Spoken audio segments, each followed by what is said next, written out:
సహాయ సహకారాలు అందించడానికి కేంద్రం దృష్టికి కూడా తీసుకెళ్తామని ఈ సందర్భంగా నేను తెలియజేస్తా ఉన్నా. అదేవిధంగా ఈరోజు అభివృద్ధి విషయంలోకి వస్తే కేంద్ర రాష్ట్ర ప్రభుత్వాల యొక్క రెండు కలిసి ఆ నిధులను ఉపయోగించుకున్నప్పుడే మన రాష్ట్రం ఇలా అభివృద్ధి చెందుతుంది.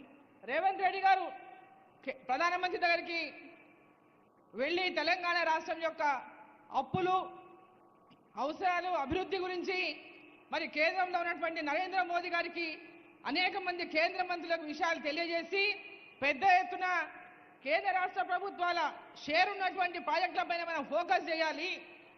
ఆ షేర్కి సంబంధించి రాష్ట్ర ప్రభుత్వం కూడా షేర్ ఇవ్వడానికి సిద్ధంగా ఉంది.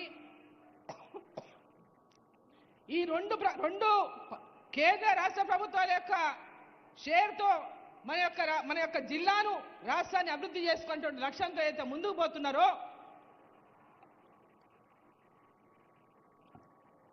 ఆ లక్ష్యంతోనే ఈరోజు కేంద్ర ప్రభుత్వం తెలంగాణలో వేరే పార్టీల అధికారంలో ఉన్నటువంటి విషయాన్ని కూడా ఆలోచన చేయకుండా దేశమంతా అభివృద్ధి చెందాలని వికసిత్ భారత్ లక్ష్యంతో 2047 కల్లా భారతదేశం ప్రపంచంలోకెల్లా వికసిత భారత్గా ముందుకెళ్లాలని, అభివృద్ధి చెందాలనే లక్ష్యంతో నరేంద్ర మోదీ గారి యొక్క లక్ష్యాన్ని మరి తెలంగాణలో కూడా ఈరోజు నిధులు ఇస్తూ ముఖ్యంగా మన మున్సిపాలిటీకి కానీ, ఈరోజు రోడ్లు కానీ, ఈరోజు హైవేలు కానీ, నేషనల్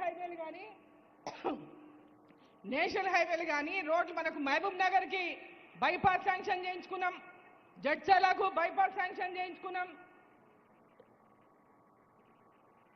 ఇక్కడ ఉన్నటువంటి స్థానిక ఎమ్మెల్యేలు కూడా దానికి కలిసి అందరం కూడా పాలమూరు ఎన్నికలు వచ్చినప్పుడే రాజకీయం. వాస్తవంగా చెప్పాలంటే ఇక్కడ ఉన్న వాళ్ళందరూ నన్ను ఒడగొట్టడానికి గట్టిగా పనిచేసిన వాళ్ళే, ఇక్కడ ఉన్నోళ్ళంతా నన్ను ఒడగొట్టడానికి గట్టిగా పనిచేసిన వాళ్ళే. కానీ ఎన్నికలు అయిపోయినాయి, మనం అందరము కలిసి పాలమూరు అభివృద్ధి లక్ష్యంగా, అభివృద్ధి ధ్యేయంగా మనం పనిచేయాలనేటువంటి లక్ష్యంతో ఇవాళ పాలమూరు అభివృద్ధి కోసం కట్టుబడి పనిచేస్తా ఉన్నాం. అదేవిధంగా ఈరోజు మహబూబ్నగర్లో 823 కోట్లు ఇవాళ శాంక్షన్ అయినాయి. 200 కోట్లు తాగునీటి కోసం, 621 కోటి అండర్ గ్రౌండ్ డ్రైనేజ్ ఇతర పనుల కోసం. అదేవిధంగా రైల్వే ద్వారా టీడీగుట్ట ఫ్లైఓవర్ శాంక్షన్ అయింది, ఆర్ఓబి.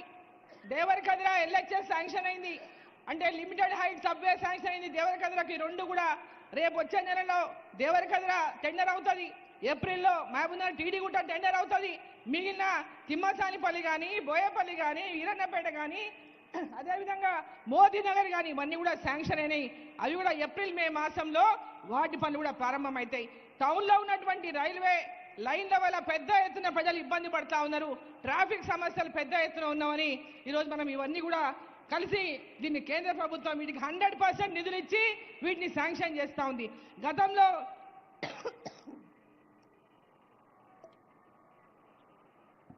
రైల్వే ఓవర్ బ్రిడ్జ్లు కట్టాలన్నా, ఆర్యూబీలు కావాలన్నా స్టేట్ గవర్నమెంట్ షేర్ ఇచ్చేది. ఆ షేర్ ఇవ్వకపోవడం వల్ల గతంలో ఆ పనులన్నీ కూడా మధ్యలో నిలిచిపోయి పైన బ్రిడ్జులు ఏలాడుతున్నాయి. అటువంటి పరిస్థితి రావద్దని కేంద్రం 100% నిధులు వాటికి ఇచ్చి అలా పనులు టేకప్ చేస్తూ ఉందని చెప్పి సందర్భంగా నేను తెలియజేస్తా ఉన్నా. ఈరోజు ఒక్క మహబూబ్నగర్ దేవరకద్రనే కాదు, జిల్లా వ్యాప్తంగా ఉన్నటువంటి ఈరోజు ఆర్ఓబీలు కానీ, ఆర్యూబీలు కానీ ఇవన్నీ కూడా ఇవాళ తీసుకోవడం జరుగుతుంది. జిల్లా అభివృద్ధి ధ్యేయంగా విద్యాపరంగా ఇవాళ ఇంటిగ్రేటెడ్ స్కూల్స్ని ముఖ్యమంత్రి గారు అనౌన్స్ చేసిండ్రు. ఇది పెద్ద ఎత్తున చాలా ఇంటిగ్రేటెడ్ అనేది ఒక మంచి ఆలోచన. గురుకుల పాఠశాలలు ఏవైతే గతంలో టీఆర్ఎస్ పార్టీలో ఉన్నప్పుడు ఓపెన్ చేసినారో ఒక్కదానికి కూడా బిల్డింగ్ లేదు. వాటి బిల్డింగ్ లేక గ్రామీణ ప్రాంతాల్లో ఉన్నటువంటి పిల్లలు ఆ ఉన్నటువంటి ఫెసిలిటీస్ సరిగ్గా లేక చాలా ఇబ్బందుల్లో ఉన్నారు. వాటి భవనాల గురించి కూడా మనం ఆలోచన చేయాల్సినటువంటి అవసరం ఉందని చెప్పి ఈ సందర్భంగా నేను తెలియజేస్తా ఉన్నా. ఈరోజు మహబూబ్ నగర్లో పాలమూరు యూనివర్సిటీకి కూడా కేంద్ర ప్రభుత్వం ద్వారా 120 కోట్లు, అంటే 120 కోట్లు శాంక్షన్ అయిన సందర్భంగా దాంట్లో భాగంగా ఇవాళ లా కాలేజ్ బిల్డింగ్ శంకుస్థాపన చేసుకున్నాం, అక్కడ ఇంజనీరింగ్ బిల్డింగ్ శంకుస్థాపన చేసుకున్నాం, ఇతర అనేక భవనాలు, హాస్టల్, గర్ల్స్ హాస్టళ్ళు, ఇతర ఇన్ఫ్రాస్ట్రక్చర్ కూడా అక్కడ డెవలప్మెంట్ చేసుకుంటున్నాం.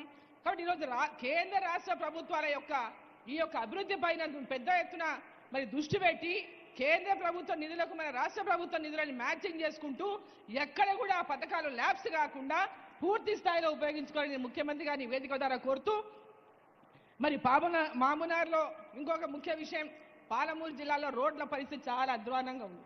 ముఖ్యమంత్రి గారిని కోరుతున్నా, అదేవిధంగా రాష్ట్రంలో ఇతర జిల్లాలో ఉన్న మంత్రులను కోరుతున్నా, మా జిల్లా మీద దగ్గర ప్రేమ కురిపియండి. మా ముఖ్యమంత్రి గారు ఈ జిల్లా నుంచి కాబట్టి ప్రజలకు పెద్ద ఎత్తున ఆశలు ఉన్నాయి.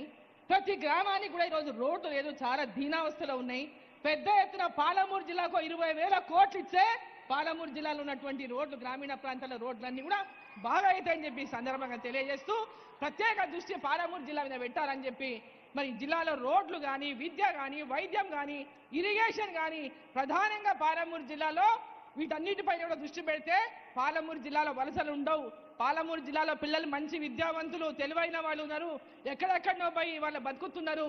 వాళ్ళంతా కూడా మంచి విద్యావంతులై ఉన్నత చదువులు చదువుకొని ఉన్నత స్థానాల్లో ఉండి ఐఏఎస్ కావచ్చు, ఐపీఎస్ కావచ్చు, సైంటిస్ట్ కావచ్చు, రాజకీయంలో కావచ్చు, ఎవరు ఏ లక్ష్యాన్ని అనుకుంటారో ఆ లక్ష్యంలో ముందుకెళ్ళడానికి అవకాశం ఉంటుంది. కాబట్టి మీకు వచ్చిన ఈ అవకాశాన్ని 100కి 100 ఉపయోగించుకోవాలని చెప్పి మరి రేవంత్ రెడ్డి గారిని, ముఖ్యమంత్రి గారిని సందర్భంగా కోరుకుంటూ, భారత్ మాతాకి. ధన్యవాదాలు మేడం. గౌరవనీయులు గవినోళ్ళ మధుసూదన్ రెడ్డి గారు, దేవరకద్ర ఎమ్మెల్యే.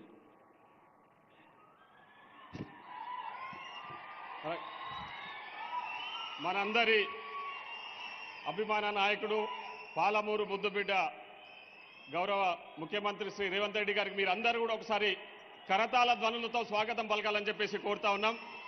ఈరోజు వలసల జిల్లాను ఎడ్యుకేషనల్ హబ్గా, అదేవిధంగా సాగునీటి జిల్లాగా, ఆరోగ్య జిల్లాగా మారుస్తున్న మన గౌరవ ముఖ్యమంత్రి గారికి మన జిల్లా